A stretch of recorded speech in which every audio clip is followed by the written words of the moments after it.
Hey guys, Steve Speck with Exo Mountain Gear here. Mark and I are on a Idaho October rifle hunt. This is Mark's bull. We're back here quite a ways. We got about a 6.5 mile pack out back to camp today.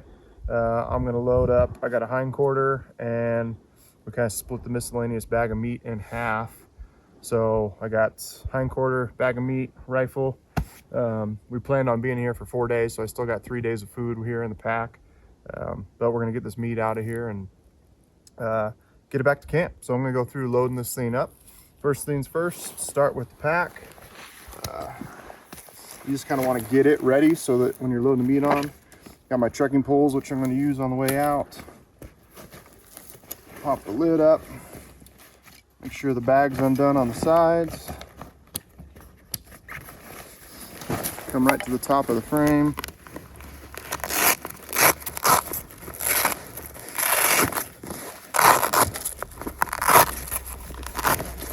Peel off the Velcro.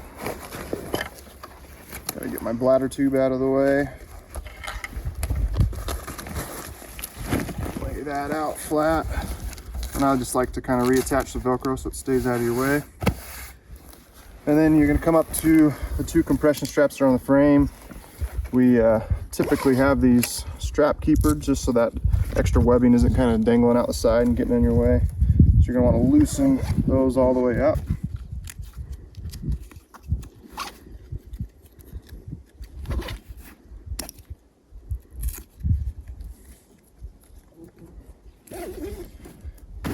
Got a good, I kind of like to get the pack laid flat so when I throw the quarter on it's not sliding around. It looks pretty good right here. So I'm gonna grab the hind quarter first. Keep in mind that in general we want the weight transferring and pushing down into your hips and not low so it's pulling back on you. A lot of guys get confused, like they feel like we need a shelf in between. We're using the bag and the frame combined together to kind of form that shelf, and really we're trying to form a wedge here. The bag's going to look just about like this, and that way the meat's getting wedged into the bottom and it can't sit low. We're trying to force the meat to sit high. So part of that's in the design of the system, part of that's in you when you're loading the pack up to make sure you're putting the meat nice and high. So with the hind quarter, one thing I like to do is I want to throw the flat side against the frame. So this is basically the outside of the leg. That way the ball joint, the side that's kind of more lumpy, is facing towards the bag. So throw that on. And I'm gonna position probably about flush, maybe a little bit up from the bottom of the frame here. Get it centered. And then this works really well too because the bag's tapered, or the meat is tapered this way too. So as I tighten this compression strap on, it's really not gonna allow that meat to slide down. And then I'm gonna leave the top one loose. And when you got a miscellaneous bag of meat, it's a little tricky. You just kind of got to place it there, and then once I put the bag back up and put the lid on, that's really going to lock it down in place.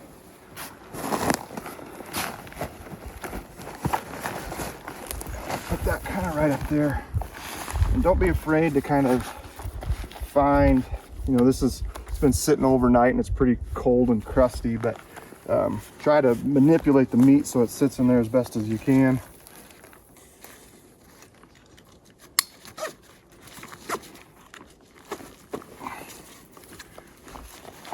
Get that as good as I can. And just take the bag, put it up. I'm gonna come right to the sides. And I'm not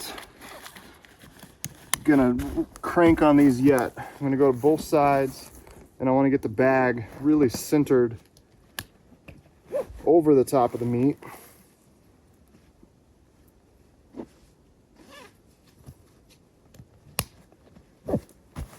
And then I like to kind of come and grab and do both sides almost simultaneously if you can.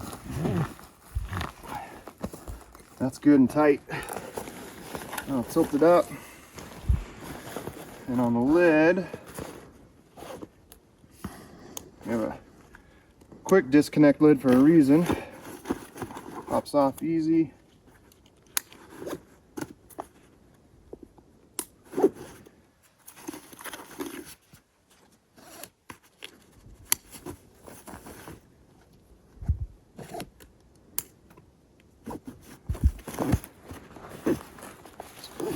Cinch everything down. And then some meat's loaded up. It's rock solid and secure in there. Lay it down, and then I still got my rifle.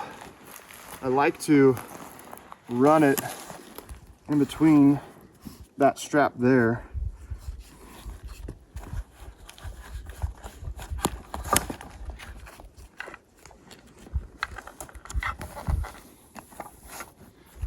There we go. And then make sure I got my bladder tube. Get water. And now the tricky part's getting into it. She's probably, I'm 30 pounds of gear. I'm gonna say 60 for the hind quarter and 20 for the bag, so 80, 30, probably 100, somewhere around 110 pounds maybe. And to load it,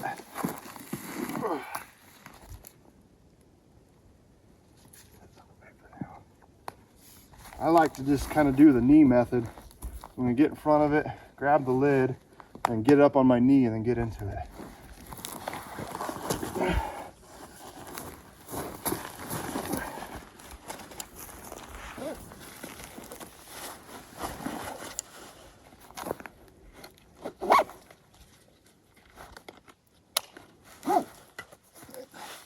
You want to get the belt nice and high on the hips.